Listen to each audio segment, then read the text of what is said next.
الحمد لله رب العالمين والصلاة والسلام على سيد الأنبياء والمرسلين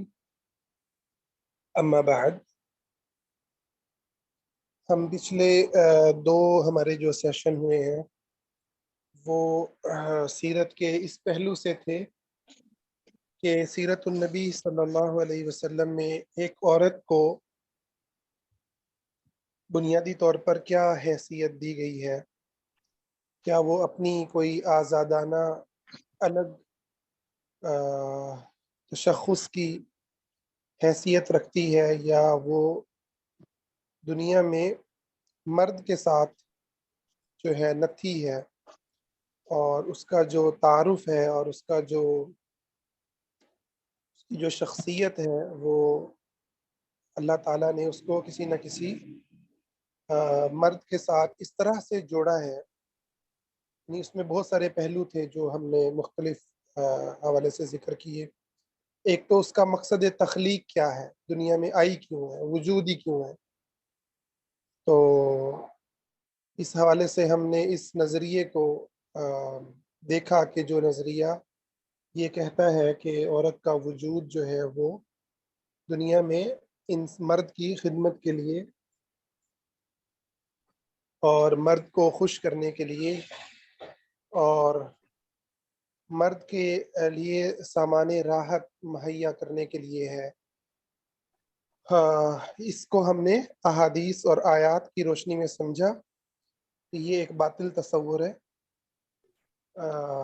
ہاں، مرد کے ساتھ اس کی اطاعت کرنا خاوند کی شکل میں، باپ کی شکل میں، اور خاوند کے اور بھی حقوق ہیں ان کو پورا کرنا، وہ بنیادی طور پر اللہ کے دین سے نکلا ہے. عورت کی دنیا میں تخلیق کا جو مقصد ہے وہ اللہ کی عبادت ہے. وَمَا خَلَقْتُ الْجِنَّ وَالْإِنسَ إِلَّا لِيَعْبُدُونِ.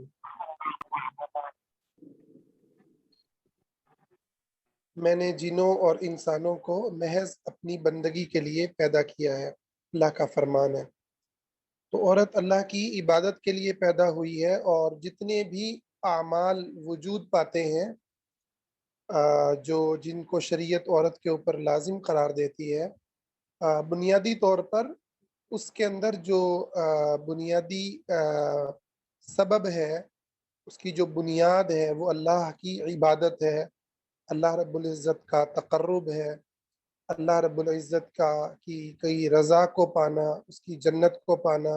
اور اس کے عذاب سے بچنا ہے. یہ بنیادی طور پر عورت کی تخلیق کے حوالے سے ہم نے بات کی. اچھا، اس میں ایک بہت بڑا سوال جو بڑی تسلسل سے مجھے موصول ہوا خواتین کی طرف سے، آج ہم اس پر ایک جو ہے وہ اجمالی طور پر بات کریں گے، اور انشاءاللہ کسی دن اس کے اوپر ہم تفصیلی جو ہے وہ بھی بات کریں گے. وہ سوال یہ ہے کہ اچھا، تو ایک بیوی بننے کے بعد پھر بیوی کو تو خاوند یہی بتاتے ہیں، معاشرہ یہی بتاتا ہے کہ بیوی پر خاوند کی اطاعت فرض ہے. تو جب بیوی پر خاوند کی بات ماننا فرض ہے تو پھر خاوند تو جو کہے گا بیوی پہ ماننا فرض ہے. تو یہ جو نظریہ ہے کہ عورت آزاد ہے، اللہ کی بندگی کے لیے پیدا ہوئی ہے، اور اگر وہ کہیں پر قربانی دے رہی ہے یا کہیں پر کسی چیز کو قبول کر رہی ہے تو وہ اس لیے کر رہی ہے کہ اللہ کے پاس اس کو کامیابی چاہیے. تو اب اللہ نے تو خاوند کے حوالے کر دیا، اللہ نے تو کہہ دیا کہ خاوند ہے تو بس اس کو خوش کرو گی تو جنت مل جائے گی. الحمدللہ. تو اس کا مطلب تو یہ ہوا کہ مذہب نے عورت کو جو ہے وہ خاوند کے آگے ڈال دیا ہے. اب خاوند جو کہے گا وہ تو ماننا پڑے گا. تو بات تو وہیں آ گئی گھما پھرا کے، ٹھیک ہے، بات تو وہی ہو گئی کہ آپ کو ہر صورت خاوند کی ہی ماننی ہے. تو آخر وہ کیا حدود ہے جس میں عورت کو آزادی دی گئی ہے، اور خاوند کی جو اطاعت کرنے کی بھی کوئی حدود ہیں یا کوئی حدود نہیں ہے، جو بھی خاوند کہے کو فرض ہو جاتا ہے ماننا۔ آج ہم اس چیز کو تھوڑا سا دیکھیں گے انشاءاللہ سیرت النبی صلی اللہ علیہ وسلم کی روشنی کے اندر بھی، اور شرعی احکام اور علماء کے جو فتاوی ہیں احادیث کی روشنی میں، تو اس کے اندر کیا جو ہے وہ کیا حکم ہے۔ اچھا، اس کے نا بہت سارے پہلو ہیں۔ پہلا پہلو تو یہ ہے کہ یعنی ہمارا کلچر تو یہی کرتا ہے، ہمارا کلچر بیسیکلی ایک الائنس بناتا ہے دینی دینی نصوص کے ساتھ، قرآنی آیات احادیث کے ساتھ کلچر ایک جو ہے نا ایک شکنجا بناتا ہے، ٹھیک ہے۔ اب اس شکنجے میں آ کے وہ عورت کو کہتا ہے چل بھائی تیرا جوس نکالتے ہیں، یا تو عورت کو وہ قابو کر لیتا ہے، ٹھیک ہے۔ یعنی ہر کمزور کو، عورت نہیں، ہر کمزور کو جو ہے وہ کلچرل جو نفسیات ہے وہ مذہب کے کو استعمال کرنے کی کوشش کرتی ہے، اور وہ مذہبی لوگ جو شعور نہیں رکھتے اور ان کے پاس وہ بہادری اور وہ جو ہے قوت نہیں ہوتی کہ وہ مذہب کو اس کلچر سے جدا رکھ سکیں، وہ پھر استعمال ہو جاتے ہیں، اعلی کار بن جاتے ہیں۔ وہ کوئی مولوی بھی ہو سکتا ہے، وہ کوئی گھر کا بڑا بھی ہو سکتا ہے، وہ مائی بھی ہو سکتی ہے کوئی، ٹھیک ہے، کوئی بھی ہو سکتا ہے جس نے دو چار آیتیں پڑھی، حدیثیں پڑھی، اور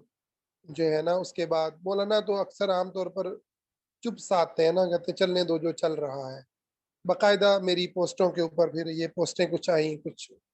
قابل احترام علماء کی جن کا میں احترام کرتا ہوں، کہ جو چل رہا ہے وہ چلنے دو۔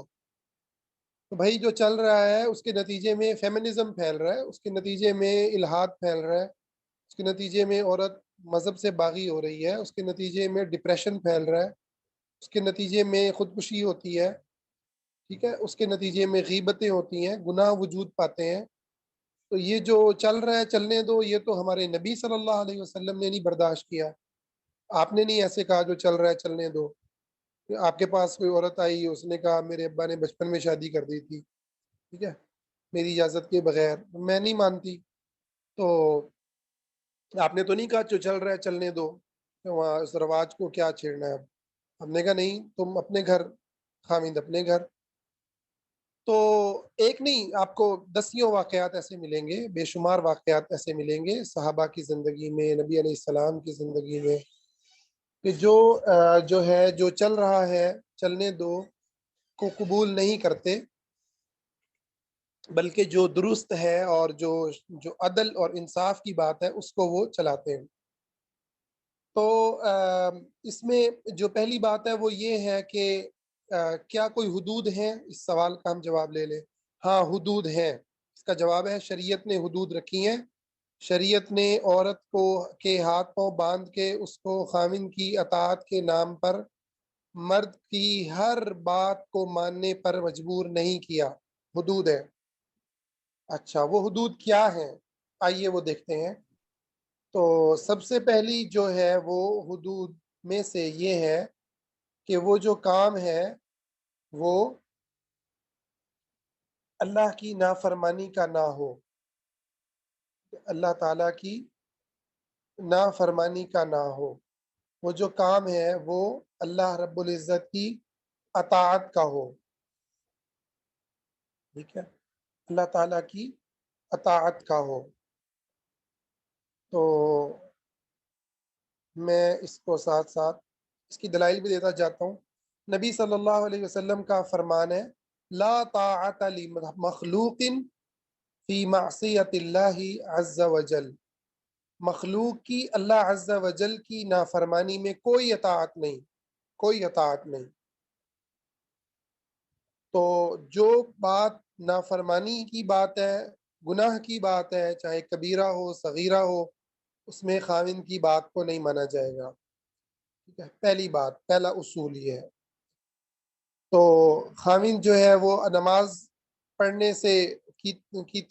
روکے گا، یا آپ کو گھر کے اندر آپ کو کہتا ہے کہ ٹی وی آئے گا اور اس پہ ڈرامے فلمیں چلیں گے، یا کوئی بھی ایسا حکم دیتا ہے اس میں اس کی اطاعت نہیں کی جائے گی، کسی بھی قسم کی نافرمانی کا حکم دیتا ہے یا قطع تعلقی کا حکم دیتا ہے، تم اپنے ماں باپ کو اپنا فون کر سکتی ہو، نہ ان کے گھر جا سکتی ہو، تمہارا ان سے کوئی تعلق نہیں، ٹھیک ہے، ان سے قطع تعلق ہی کر لو، یا جو ہے تمہارے ابا نے یا تمہارے جو ہے فلاں رشتہ دار نے تو کی طرف سے تمہیں زمین آنی تھی، تمہیں یہ پیسہ ملنا تھا، اب وہ اس نے نہیں دیا، لہٰذا قطع تعلق ہی کر لو، میرے خاندان کے تمہارے خاندان سے نہیں بنتی، دشمنی ہے، لہٰذا تم بھی اپنے اب خاندان سے ٹوٹ جاؤ، اپنی بہن سے نہیں ملو گی آج کے بعد، یہ قطع تعلقی کی جتنی شکلیں ہیں، ٹھیک ہے، ہاں کچھ چیزیں ہیں یقیناً جو شریعت نے خاوند کو اجازت دی ہے کہ اگر اس کو نظر آتا ہے کہ کوئی ایسا ایسا ضرر ہے، ایسا نقصان ہے کسی کو ملنے سے، ٹھیک ہے، تو وہ حق رکھتا ہے کہ اس نقصان دہ چیز سے عورت کو روک دے، اس میں حق ہے اس کو، لیکن وہ مطلقاً حق نہیں رکھتا کہ وہ ہر ایک سے جو ہے نا وہ روک دے، اس کی تفصیل انشاءاللہ آگے ہم پڑھتے ہیں۔ تو نافرمانی کے کسی کام سے نہیں روک سکتا خاوند، نافرمانی کا کوئی کام ہو اس سے نہیں روک سکتا۔ اچھا، دوسری بات ہے، دوسرا اصول کہ خاوند ایک ایسی چیز کا حکم دیتا ہے جو عورت کے اوپر واجب نہیں ہے، عورت کے اوپر فرض نہیں ہے، خاوند پر فرض ہے، مثلا کما کے کھلانا، کما کے لانا خاوند پر فرض ہے، اب وہ کہتا ہے نہیں تم کماؤ گی، تم اپنے گھر پہ خرچ کرو گی، بچوں کا جو ہے نا خرچ تم اٹھاؤ گی، اس کی اطاعت کرنا فرض نہیں ہے، اس کی اطاعت نہیں کی جائے گی، ٹھیک ہے، کیونکہ یہ اللہ کے حکم کی مخالفت ہے۔ تو علماء لکھتے ہیں کہ فلو امر الرجل امرأته مثلا بالنفقة علیہ، ایک آدمی حکم دیتا ہے اپنی بیوی کو کہ وہ اس کے اوپر خرچ کرے، لم تلزمها اجابته الى ذلك بالاجماع، تو اس بات پر امت کا اجماع ہے کہ اس عورت پر اس خاوند کی بات کو ماننا واجب نہیں ہے، ٹھیک ہے، کیونکہ خرچ کرنا آدمی کے اوپر واجب ہے۔ نمبر 3، تیسرا اصول،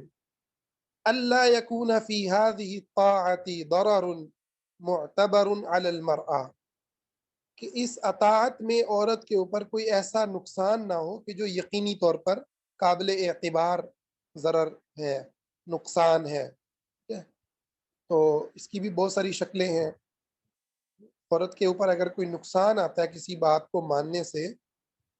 تو اس کا کوئی صحت کا نقصان ہے، اس کا کوئی جو ہے اس کا جو نقصان قابل اعتبار ہے، حیثیت رکھتا ہے، جس کا اثر ظاہر ہوتا ہے، تو اس کے اندر بھی عورت کے اوپر اطاعت کرنا واجب نہیں ہے، یہ بھی علماء اس بات کی جو ہے وہ تائید کرتے ہیں، ٹھیک ہے۔ اچھا، اب رہ جاتا ہے کہ اس کے علاوہ جو چیزیں ہیں، مباحات، مباح کام ہے، جائز کام ہے، اس کے اندر جو ہے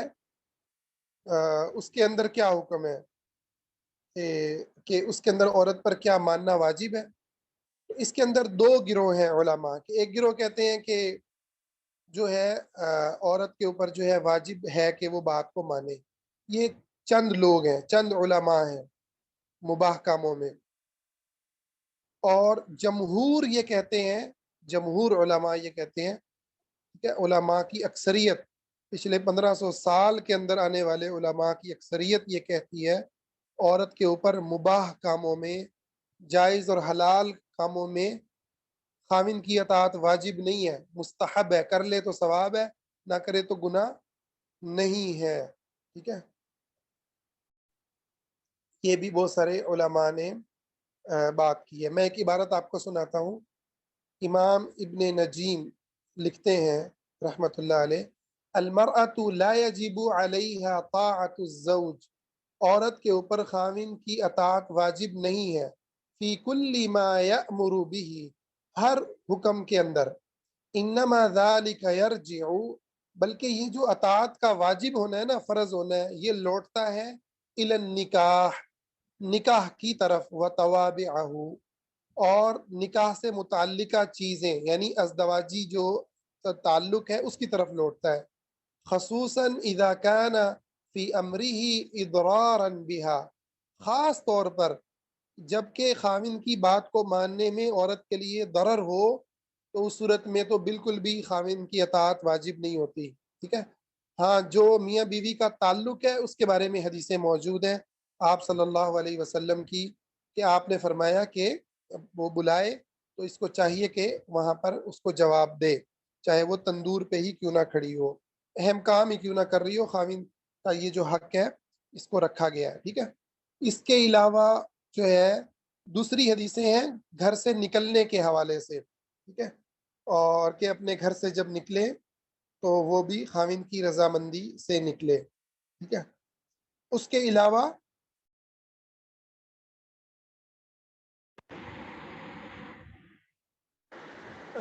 علاوہ اور کوئی تیسری ایسی بات نہیں ہے جس کے اندر خاوند کی اطاعت کو احادیث میں واجب کیا گیا ہو۔ اس کی وجہ کیا ہے؟ اس کی وجہ یہ ہے، وہ کہتے ہیں کہ یہ ابن حزم رحمۃ اللہ علیہ نے لکھا ہے بڑی زبردست بات، کہتے ہیں اس کی دلیل یہ ہے کہ اللہ تعالیٰ نے کسی انسان کو مکلف نہیں کیا، ذمہ داری نہیں ڈالی اس کے اوپر، مگر یہ کہ اس ذمہ داری کا ثبوت دلیل سے ثابت ہوتا ہو۔ اگر دلیل سے ثابت نہیں ہوتا یہ ذمہ داری ہے، مثلا 5 نمازیں پڑھنا فرض ہے، دلیل سے ثابت ہو گیا، شادی ہو گئی بچی کی، اب فرض ہے کہ جی خاوند سے جو ازدواجی تعلق ہے اس میں اس کی اطاعت کرنا فرض ہے، سمجھ آگے، دلیل آ گئی۔ گھر سے نکلے گی تو خاوند سے اجازت لے کے نکلنا چاہیے، الا یہ کہ خاوند ظالم ہو، اور اس کا وہ ایک الگ بحث ہے، اس پہ ہم انشاءاللہ جائیں گے تفصیلی اس کے اندر، کہ یہ گھر سے نکلنے میں بھی ڈیٹیل ہے، ٹھیک ہے۔ خاوند یہ اگر فرض کریں شرابی نشئی ہے اور اس کا مقصد جو ہے ضرر اور نقصان دینا ہے، تو پھر عورت کیا کرے گی؟ یہ آگے تفصیلی حالات ہیں، اس پہ بات ہم کریں گے، لیکن یہ 2 چیزیں ہیں جو دلیل سے ثابت ہیں۔ اب وہ کہتے ہیں کہ اب ہر چیز کو دلیل سے ثابت کرنا پڑے گا پھر فرض ہوگا، ٹھیک ہے نا، دلیل سے ثابت کوئی بھی نہیں ہوتی باقی چیزیں عورت بھی انسان ہے نا، خاوند اگر آزاد ہے تو عورت بھی تو آزاد ہے، اس کو کیا، اس کو پیدا ہوتی کیا، یعنی اس لیے کہ وہ عورت پیدا ہو گئی ہے تو اس کی کوئی بیڑیاں پڑ گئی ہیں پاؤں میں، یعنی عورت ہونا کوئی جرم ہے، یہ عورت ہونا کوئی مصیبت ہے، کوئی عذاب ہے؟ اس کلچر میں تو عذاب ہے کہ آپ کو جلنا پڑتا تھا، ٹھیک ہے، آپ خاوند مر گیا تو یہ جل جائے، ٹھیک ہے، تو اور یہ اس کلچر میں تو عذاب ہے، تو بھگتو اس کو، ٹھیک ہے، لیکن اسلام میں کوئی عذاب نہیں ہے، اسلام میں تو نعمت ہی نعمت ہے، ٹھیک ہے؟ اسلام میں تو بڑی قابل عزت اور قابل قدر ہے، زیورات میں پلنے والی ہے، اس کا خیال رکھنے کی نصیحت آپ صلی اللہ علیہ وسلم اپنی وفات کے وقت فرما رہے ہیں۔ تو ایک تو یہ ہے کہ بھائی اللہ نے جب حکم نہیں دیا تو کوئی اور حکم کیسے دے سکتا ہے، ٹھیک ہے۔ اور دوسری بات یہ علماء کرتے ہیں کہ جو نکاح کا عقد ہوتا ہے، کانٹریکٹ، عقد کا مطلب ہے کانٹریکٹ، اس لفظ کو نا دہرایا کریں، ذرا بار بار دہرایا کریں، عقد النکاح، آپ کا عقد ہوا ہے، کانٹریکٹ سے آپ کسی آدمی کے گھر گئی ہیں، آپ کو غلام نہیں بنایا گیا ہے نا، نہ کوئی مرد کسی کو غلام بنا رہا ہے، لونڈی نہیں خرید کے لا رہا، ٹھیک ہے، اور لونڈی کے بھی حقوق ہوتے ہیں اسلام میں، ٹھیک ہے، وہ اگرچہ کہ بیوی سے کم ہوتے ہیں لیکن لونڈی کے بھی حقوق ہوتے ہیں۔ تو عقد کے ذریعے، ایک کانٹریکٹ کے ذریعے 2 لوگ آپس میں مل رہے ہیں، تو وہ کانٹریکٹ کس بارے میں ہو رہا ہے؟ پورے گھر کو آ کے سنبھالے گی، پورے گھر کی جو ہے نا وہ جھاڑ پونچھ، گھر میں کوئی کام کرنے والا نہیں ہے، چلو جی شادی کر کے گھر میں کام کرنے والی لے آؤ، تو بھائی کام کرنے کے لیے باہر سے کوئی ماسی رکھ لو، ٹھیک ہے نا، کوئی نوکرانی رکھ لو، کسی غریب کو پیسے دے کے رکھ لو، پیسے نہیں ہے تو جو ہے اللہ تعالیٰ نے آپ کو 2 ہاتھ دیے ہیں، ہمت کرو، کیا خود کام، اگر بالکل ہی پیسے نہیں ہے تو خود کام کرواؤ اس کے ساتھ، اس کا گھر تھوڑی اکیلی کا، آپ کا گھر بھی تو ہے، والدین تو آپ کے ہی ہیں، بہن بھائی تو آپ کے ہیں، پکائیں، سارے مل کے کام کریں، اگر اکٹھے ہی رہنا ہے، جوائنٹ فیملی میں ہی رہنا ہے، سارے مل کے کام کریں نا۔ اس اکیلی کے بارے میں یہ کانسیپٹ کیوں کہ وہ گھر سنبھال لے گی، یہ کدھر سے آیا یہ کانسیپٹ؟ وہ گھر سنبھالنے کی چیز نہیں آ رہی، ٹھیک ہے، وہ آپ کے ساتھ ایک عقد کے ذریعے جڑی ہے، اور اس عقد میں اس پر فرض یہی ہے کہ وہ آپ کو جو ہے آپ کے لیے اویلیبل ہو، اس عقد کے اس بنیادی تعلق کے لیے، اس کے علاوہ باقی چیزیں اس کا احسان ہے، اس کا احسان ہے، ٹھیک ہے، اور وہ آپ دونوں کی افہام و تفہیم ہے۔ بہت سارے لوگ بڑا ڈرتے ہیں، جی آپ تو عورتوں کو خراب کر رہے ہیں، یعنی لوگوں کو لگتا ہے کہ اس عورت نامی مخلوق کو جاہل رکھ کے وہ چلا سکتے ہیں، یعنی عورت کو اگر علم ہو جائے کہ اچھا اس کے لیے یہ حلال ہے تو وہ عورت فوراً سے یعنی آپ کی اتنا گندا آپ کا سسٹم ہے، اس کا مطلب یہ ہے کہ وہ مرد اور اس کا جو گھرانہ ہے وہ اتنا گندا ہے کہ وہ اس کو مذہبی طور پر بلیک میل کرے گا تو وہ عورت اس کے ساتھ صحیح چلے گی۔ یہ تو آپ کے اوپر سوال ہے، آپ کے کریکٹر کے اوپر سوال ہے۔ نہیں، آپ کو تو چاہیے کہ آپ اس کو علم دیں کہ بی بی تم جو ہے میرے ساتھ احسان کر رہی ہو، ماشاءاللہ بہت اچھی ہو، اپریشیٹ کریں۔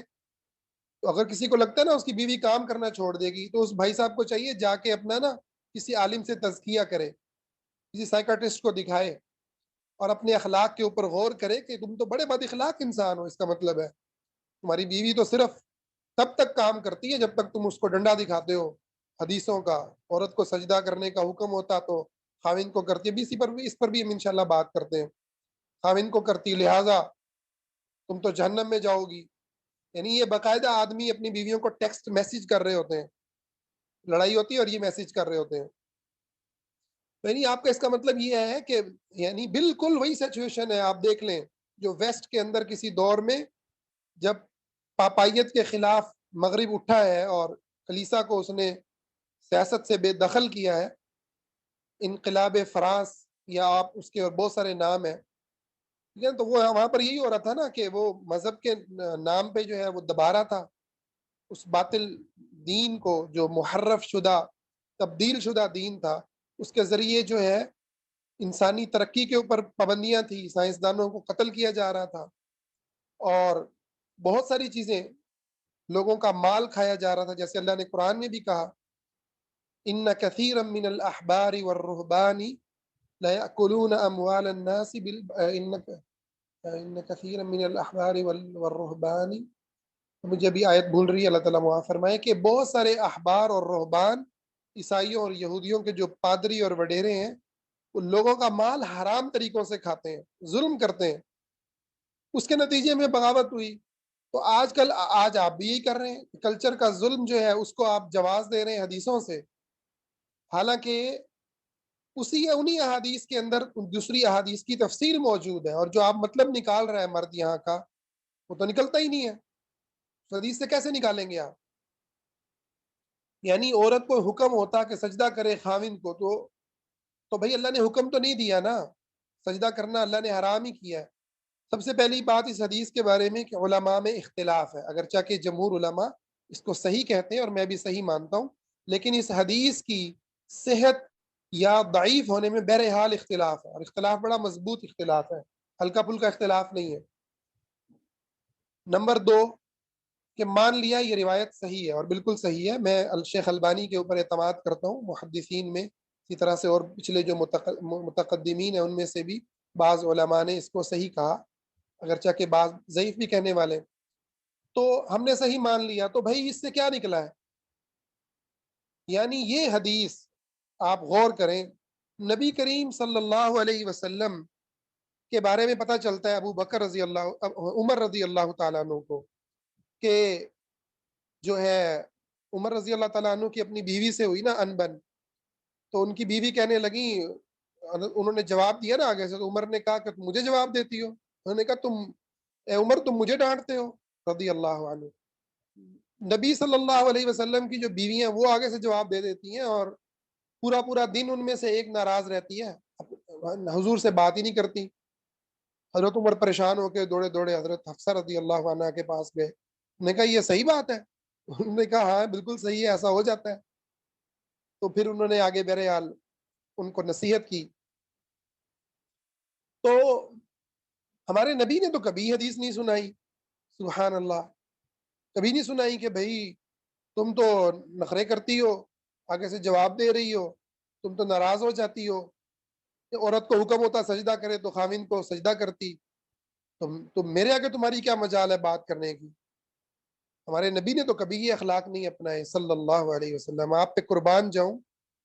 آپ بیویوں سے ناراض بھی ہوئے ہیں، ایک ماں آپ نے الگ بھی ہوئے ہیں،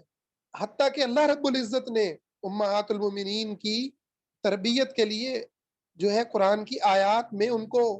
سمجھایا ہے اور سخت انداز بھی اختیار فرمایا ہے۔ جہاں محبت کی ہے وہاں پر یہ بھی کیا ہے، لیکن سبحان اللہ کہیں پر بھی آپ دیکھ لیں ہمارے نبی صلی اللہ علیہ وسلم نے یہ حدیثیں نہیں سنائی، تم تو کیڑی پسلی سے پیدا ہوئی ہو، تم تو جاؤ گی جہنم میں۔ جہنم میں نے کثرت سے عورتوں کو دیکھا ہے، کبھی آپ کی اپنی بیویوں سے انبن ہوئی ہو، آپ نے یہ حدیثیں سنائی ہو، سیرت کو پڑھ کے دیکھ لیں، کسی صحابی نے بتایا ہو اپنی بیوی سے ناراض ہو کے میسج کیا اس کو پیغام بھیجا ہو، بی بی تم تو ہو ہی ہے۔ تو یہ جو حدیثوں کا کے ساتھ جو کھلواڑ ہے نا جو ہم کرتے ہیں، اپنے مطلب کے لیے نکال لی، اپنے مطلب کے جہاں خلاف آئی وہاں پہ چپ ہو گئے، اور اپنے مطلب کے لیے بھی وہ مطلب نکالا جو ہے ہی نہیں، صحیح مطلب ہے ہی نہیں۔ تو بھائی ان احادیث کا جو مطلب ہے وہ خاوند کی یقیناً اللہ نے عزت رکھی ہے، مقام رکھا ہے، وہ بتایا گیا ہے کہ مقام ہے، عزت ہے، آپ ان کی عزت کریں، آپ ان کو ان کی جو ہے ان کی توقیر کریں، احترام کریں، لیکن یہ مطلب نہیں ہے کہ خدا کے بعد دنیا میں خاوند ہی ہے۔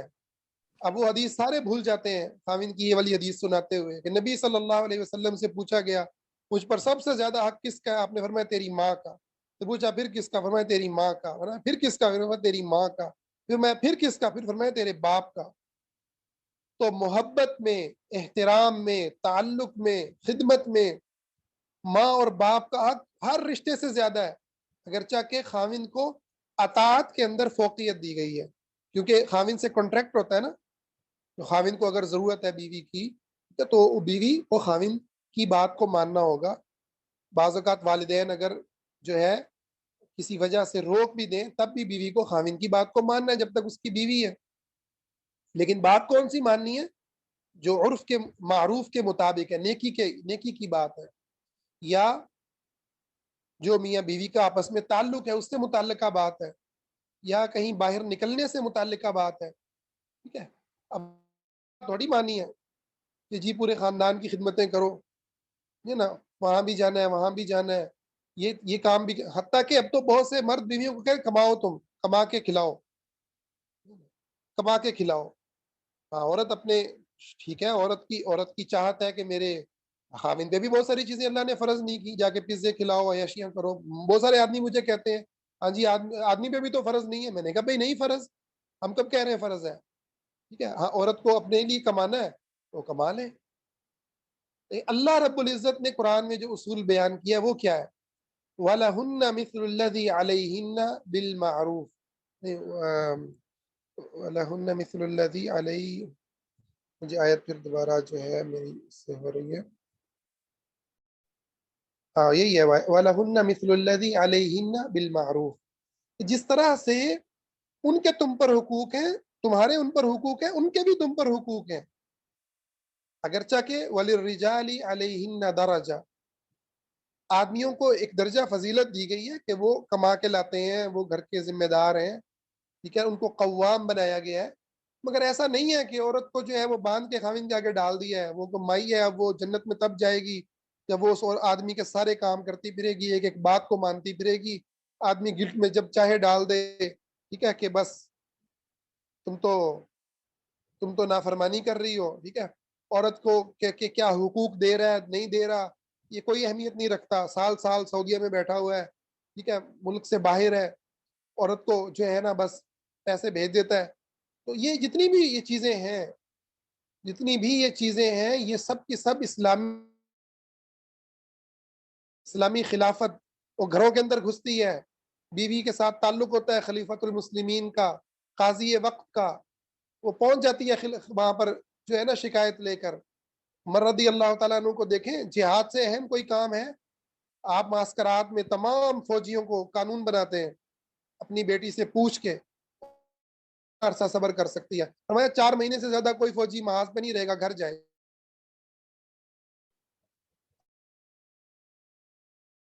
کھلواڑ بنا لیا، بس حدیثیں ہم مردوں کے لیے رہ گئی،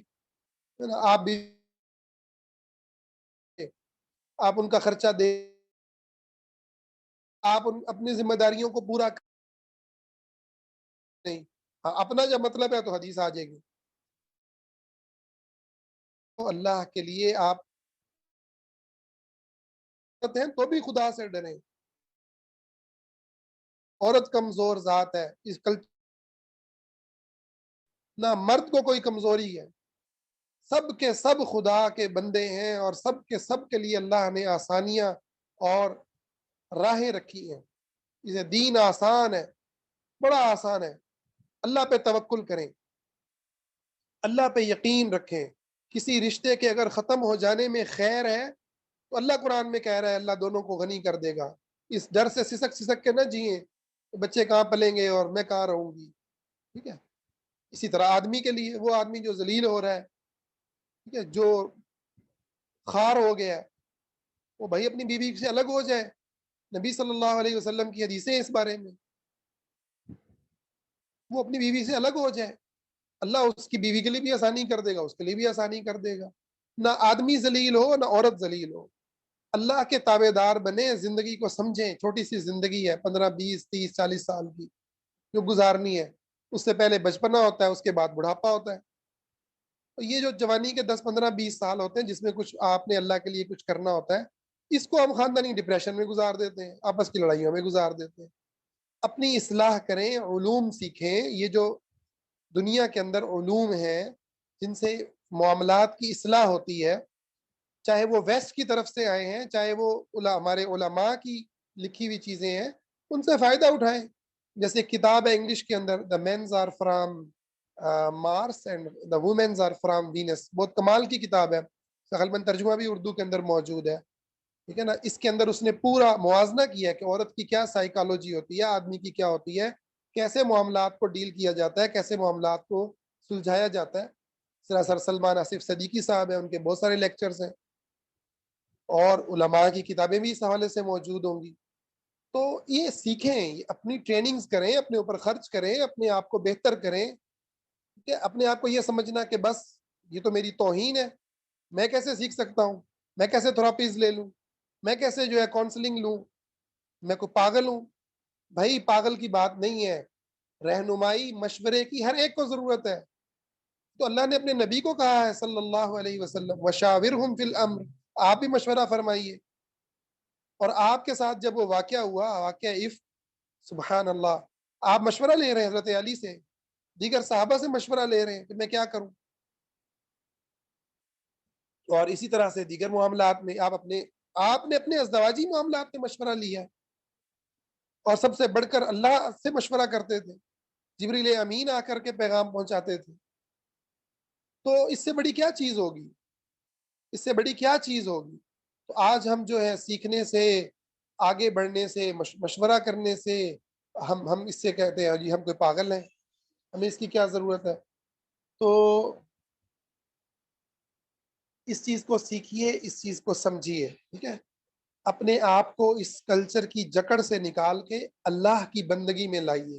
یقین مانیے اللہ نے عورت کو، مرد کو انسان بنا کے، مسلمان بنا کے، اور پھر امت محمدی صلی اللہ علیہ وسلم کا رکن بنا کے بڑے مقام، بڑی عزت، بڑے شرف، بڑی منزلت سے نوازا ہے. خانہ کعبہ سے زیادہ اللہ نے مقام و مرتبہ دیا ہے. اگر کوئی اس مقام کا احساس نہیں کرتا، اس کی قدردانی نہیں کرتا، اللہ کی نصرت کو محسوس نہیں کرتا، اللہ پہ توکل کرنا پڑتا ہے. ہر چیز میں اللہ پہ توکل کرنا پڑتا ہے. اللہ کبھی ضائع نہیں کرے گا.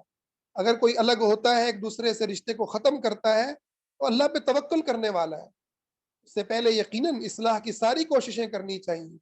علوم کو سیکھنے کی طرف آنا چاہیے، لے جانا چاہیے. مرد بھی آئیں، عورتیں بھی آئیں. اپنی انا کو توڑ کے عاجزی اختیار کرنی چاہیے. کیا پتا میرے سے ظلم ہوا ہو، یہی سوچے آدمی بھی، عورت بھی سوچے. کیا پتا میرے سے ظلم ہوا ہو، میری سائڈ سے کوئی زیادتی ہوئی ہو. قیامت کے دن میں پکڑی نہ جاؤں، قیامت کے دن میں پکڑا نہ جاؤں، خدا کو کیا جواب دوں گا. میرے بچوں کے اوپر کیا اثر پڑے گا، میری زندگی پہ کیا اثر پڑے گا. میں سارا دن جو اس چخ بخ کے اندر اپنا وقت گزارتا ہوں، گزارتی ہوں، دماغ اسی ایک نقطوں پہ گھوم رہا ہوتا ہے کیا چل رہا ہے کیا چل رہا ہے، گھر میں یہ ہو گیا وہ ہو گیا، اس سے نکلوں، پریشر کوکر یہ دماغ میں پک رہا ہے، اس میں کوئی امت کا غم ڈالوں، اس میں کوئی امت کی اصلاح کی فکر ڈالوں، اس میں کوئی اپنی اصلاح کی فکر ڈالوں، اس میں کوئی اپنی تکریم، اپنی سیلف لو جو اللہ نے ہمیں دیا ہے، اسلام نے ہمیں دیا ہے، سیلف رسپیکٹ، اور پھر اس زمین پر آنے کا مقصد اللہ کے دین کی سربلندی۔ دیکھو کشمیر کے اندر ہمارے ہی بچوں میں سے ایک بچہ ہے نا، ہمارے بڑوں میں سے ہی ایک بڑا ہے، یاسین ملک، اس سے پہلے وہ کشمیری رہنما جو فوت ہو گئے،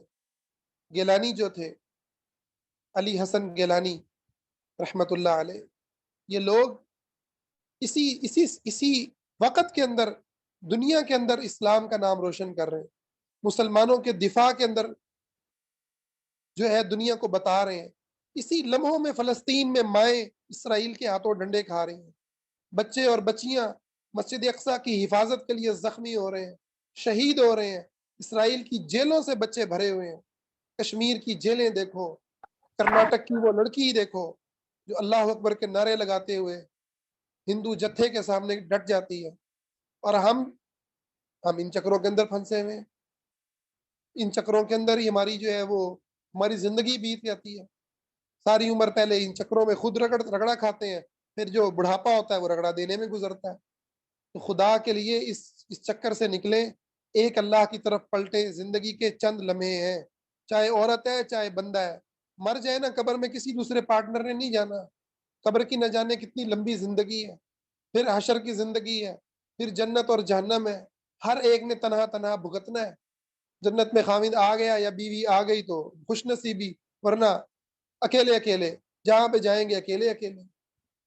تو اللہ کے بندو اللہ کی طرف پلٹو، اللہ کا تقوی اختیار کرو، اللہ پہ ایمان رکھو، اللہ پہ یقین رکھو، اور یہ جو فیصلے ہیں یہ قبر کو یاد کر کے ہوتے ہیں، یہ جو فیصلے ہیں یہ قبر کو یاد کر کے ہوتے ہیں، یہاں کوئی کسی کا ساتھی نہیں، یہاں تنہا اترنا ہے، خالی ہاتھ جانا ہے، نہ اولاد جائے گی جس کی خاطر انسان سسک سسک کے جیے، اور نہ کوئی اور چیز ساتھ جائے گی۔ تو سب سے پہلے درجے میں اپنی اصلاح کریں، اپنے پارٹنر کی اصلاح کریں، چاہے وہ عورت ہے چاہے وہ آدمی ہے، نئے علوم کو سیکھیں، یہ جو سائیکاٹسٹ بیٹھے ہیں، کونسلرز بیٹھے ہیں، تھراپسٹ بیٹھے ہیں، ان سے اپنی اصلاح کروائیں، ان سے سیکھیں، مگر شرط یہ ہو وہ مسلمان ہو، تھراپسٹ اسلام کی بنیاد پہ بات کرنے والا ہو، ملحد اور بے ایمان نہ ہو، اللہ سے ڈرنے والا ہو۔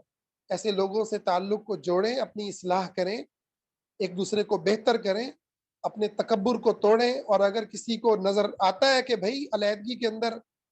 کامیابی ہے تو علیحدہ ہو جائے، اللہ نے اس کو کامیابی کہا ہے، اور ساتھ رہنے میں اور ایک دوسرے کو گالم گلوچ اور نفرتیں اور غیبتیں، چغلیاں اور گند، اس گند کے اندر خدا کی محبت نہیں ملے گی، چاہے جتنی مرضی اطاعت کر لیں خاوند کی اور بیوی کی اور کسی اور رشتے کی۔ جو جو لذت ہے ایمان کی وہ اللہ رب العزت پر ایمان سے ملتی ہے، خاوند کی اطاعت ہے تو اللہ رب العزت کی خاطر ہے، رکنا ہے تو بھی اللہ کی خاطر رکنا ہے، کرنا ہے تو اللہ کی خاطر، نہیں کرنا تو اللہ کی خاطر، ہر کام میں خدا کو سامنے رکھنا ہے، خدا کو سامنے رکھنا ہے، اور خدا نے کسی مخلوق کو کسی دوسری مخلوق کا غلام نہیں بنایا، ہر ایک کو اپنا تابع دار بنایا ہے، ہم سب عبد اللہ ہیں، امت اللہ ہیں، بندے ہیں، اللہ کے لونڈیاں ہیں خدا کی۔